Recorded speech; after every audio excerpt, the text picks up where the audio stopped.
محترم سامعین، السلام علیکم ورحمۃ اللہ تعالی وبرکاتہ۔ ہمارے یوٹیوب چینل انفراد میں آپ سبوں کا خیر مقدم ہے۔ آپ سے گزارش ہے کہ اگر ابھی تک آپ نے ہمارا یوٹیوب چینل انفراد سبسکرائب نہیں کیا ہے تو مہربانی کر کے سبسکرائب ضرور کر لیں۔ آج ہم آپ کو حضرت ذوالقرنین اور یاجوج ماجوج کا واقعہ سنانے والے ہیں۔ ذوالقرنین کا نام سکندر ہے۔ یہ حضرت خضر علیہ السلام کے خالہ زاد بھائی ہیں۔ حضرت خضر علیہ السلام ان کے وزیر اور جنگلوں میں علم بردار رہے ہیں۔ یہ حضرت سام بن نوح علیہ السلام کی اولاد میں سے ہیں اور یہ ایک بڑھیا کے اکلوتے فرزند ہیں۔ حضرت ابراہیم خلیل اللہ علیہ السلام کے دست حق پر اسلام قبول کر کے مدتوں ان کی صحبت میں رہے، اور حضرت ابراہیم خلیل اللہ علیہ السلام نے ان کو کچھ نصیحتیں بھی فرمائیں۔ صحیح قول یہی ہے کہ یہ نبی نہیں ہیں بلکہ ایک بندے صالح ہیں جو ولایت کے شرف سے سرفراز ہوئے۔ اب میں آپ کو یہ بتاتا ہوں کہ ذوالقرنین کیوں کہلائے۔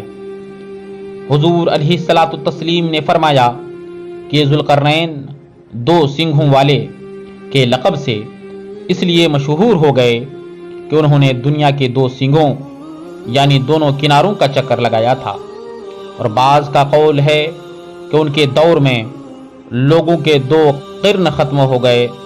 100 برس کا ایک قرن ہوتا ہے، اور بعض کہتے ہیں کہ ان کے 2 گیسو تھے، اس لیے وہ ذوالقرنین کہلاتے ہیں۔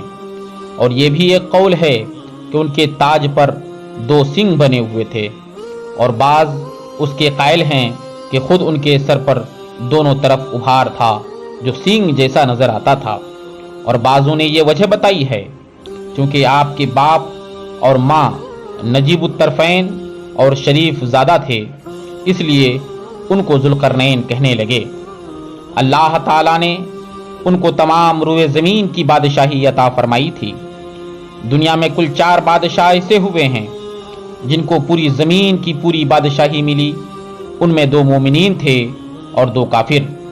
مومن تو حضرت سلیمان علیہ السلام اور ذوالقرنین ہیں، اور کافر ایک بخت نصر اور دوسرا نمرود ہے۔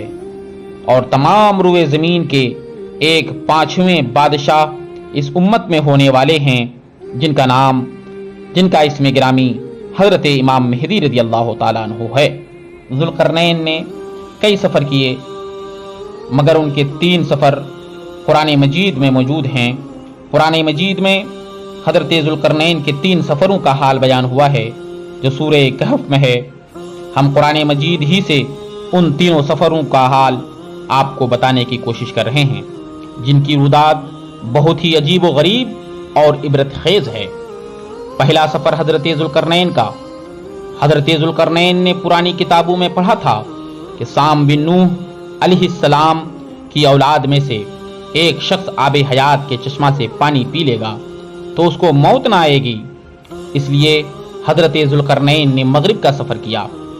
آپ کے ساتھ حضرت خضر علیہ السلام بھی تھے، تو وہ آب حیات کے چشمے پر پہنچ گئے اور اس کا پانی پی بھی لیا، مگر حضرت ذوالقرنین کے مقدر میں وہ نہیں تھا، وہ محروم رہ گئے۔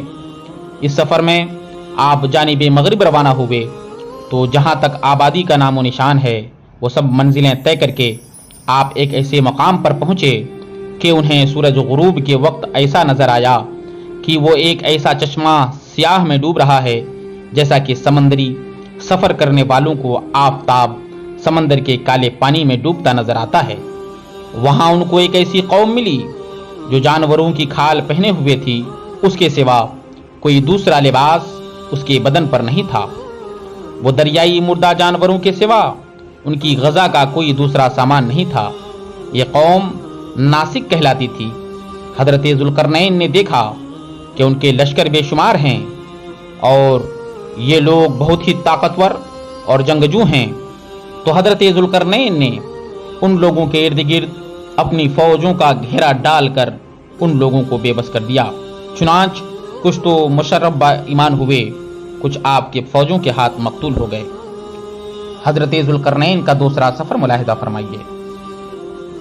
پھر آپ نے مشرق کا سفر فرمایا، یہاں تک کہ جب سورج طلوع ہونے کی جگہ پہنچے تو دیکھا کہ وہاں ایک ایسی قوم ہے جن کے پاس کوئی عمارت اور مکانات نہیں ہیں۔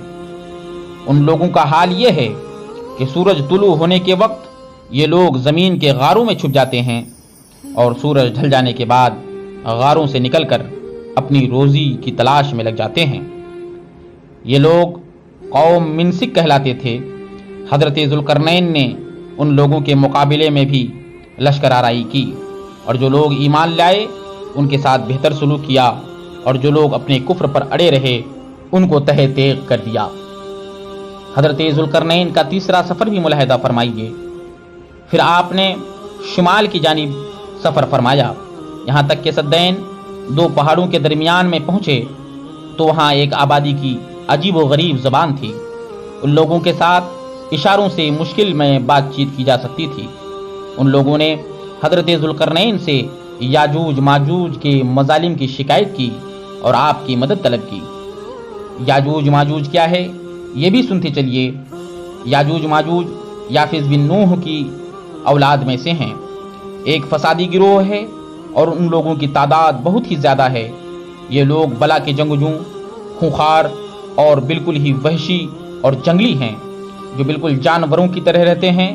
موسم ربیع میں یہ لوگ اپنے غاروں سے نکل کر تمام کھیتیاں اور سبزیاں کھا جاتے تھے اور سوکھی چیزوں کو لاد کر لے جاتے تھے۔ آدمیوں اور جنگلی جانوروں تک، یہاں تک کہ سانپ، بچھو، گرگٹ، ہر چھوٹے بڑے جانور کو کھا جاتے تھے۔ سد سکندری بھی ملاحظہ کرتے چلیے۔ حضرت ذوالقرنین سے لوگوں نے فریاد کی کہ آپ ہمیں یاجوج اور ماجوج کے شر اور ان کی ایذا رسانیوں سے بچائیے، اور ان لوگوں نے ان کے عوض کچھ مال دینے کی بھی پیشکش کی۔